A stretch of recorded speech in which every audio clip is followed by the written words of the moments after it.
السلام علیکم ورحمۃ اللہ وبرکاتہ۔ دوستو، بہت سارے لوگ پریشانی کی اور مال میں تنگ دستی کی شکایت کرتے ہیں، گھر میں فقر و فاقے کی شکایت کرتے ہیں، تنگ دستی کے ساتھ زندگی گزارنے کی شکایت کرتے ہیں۔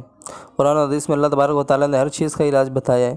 بس مسئلہ یہ ہے کہ ہم ان وظائف کو، ان علاج کو جو اللہ تبارک و تعالیٰ نے بتائے ہیں، ہم اس پر 100% یقین نہیں رکھتے۔ ہم ہمارے دنیا کے کاموں میں جس طرح یقین رکھتے ہیں کہ اگر میں کماؤں گا، اگر اچھا کاروبار ملے گا، اچھی روزی ملے گی تو میری زندگی اچھی ہوگی، میں جتنا زیادہ کماؤں گا میرے بچے اتنے اچھی اسکول میں پڑھ پائیں گے، چونکہ یہ چیزیں ہمارے استعمال میں ہم مشاہدہ کرتے ہیں، ہمارے ساتھ ہوتی ہے، اس لیے ہم اس پر 100% یقین رکھتے ہیں۔ لیکن ہم غیب کی باتوں پر کہ وظیفہ پڑھنے سے بھی اللہ تبارک و تعالیٰ حالات درست کر دیں گے، یہ چیز آپ صلی اللہ علیہ وسلم نے قرآن حدیث میں بتائی ہے اور کانفیڈنس کے ساتھ، پکے یقین کے ساتھ بتائی ہے، اس کو پڑھنے سے بھی ہمارا حالات درست ہو سکتے ہیں۔ چونکہ یہ چیزیں روزانہ کی نہیں ہے اور ہمیں نظر نہیں آتی، کنیکشن سمجھ میں نہیں آتا، اس لیے ہم اتنے کانفیڈنس کے ساتھ اور اتنے بھروسے کے ساتھ اس چیز کو نہیں پڑھتے ہیں، مکمل بلیو نہیں کرتے ہیں۔ حالانکہ تمام مسئلہ یقین کا، اعتقاد کا اور بلیو کرنے ہی کا ہے۔ میں آپ کو ایک واقعہ سناتا ہوں۔ ایک صحابی تھے، ان کی اولادوں میں تمام لڑکیاں ہی تھیں۔ غالباً جب ان کی وفات کا وقت قریب آیا تو کسی نے ان سے کہا کہ آپ کی سب بچیاں ہی ہیں، آپ نے ان کے لیے کیا چھوڑا ہے؟ آپ کے بعد ان کا گزارا کس طریقے سے ہوگا؟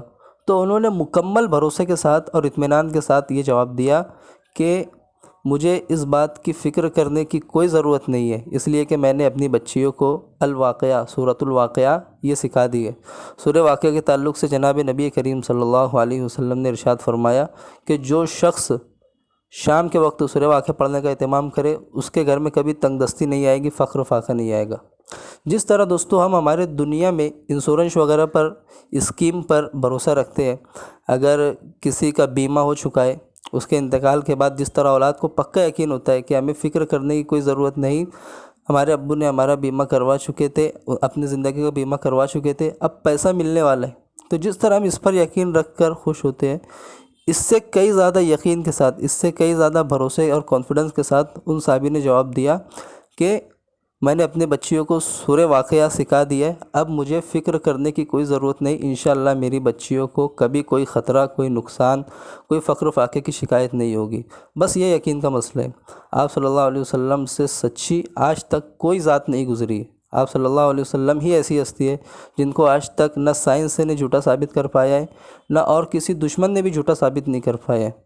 تو جس طرح ہم ہمارے دنیا کے کاموں میں یقین رکھتے ہیں، اسی طرح ہم اگر ہمارے آخرت کے کاموں پہ، اللہ تبارک و تعالیٰ کے وعدوں پر بھی بھروسہ کرنے لگے، اسی یقین کے ساتھ، 100% یقین کے ساتھ، جس طرح 2 اور 2 4 ہوتے ہیں، اس میں کوئی شک نہیں ہے، اسی طرح آپ صلی اللہ علیہ وسلم نے اگر کوئی بات ارشاد فرما دی، جو علاج قرآن اور حدیث کی شکل میں ہم کو بتا دیا، وہ 100% ہونا ہی ہونا ہے۔ اس یقین کے ساتھ اگر ہم ان کاموں کا اہتمام کریں تو انشاءاللہ ہماری امیدیں ضرور پوری ہوگی۔ اللہ تبارک و تعالیٰ ہم سب کو خوش رکھے۔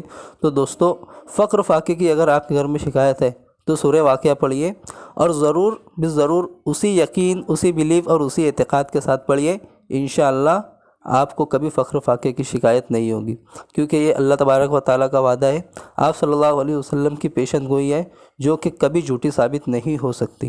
السلام علیکم ورحمۃ اللہ وبرکاتہ۔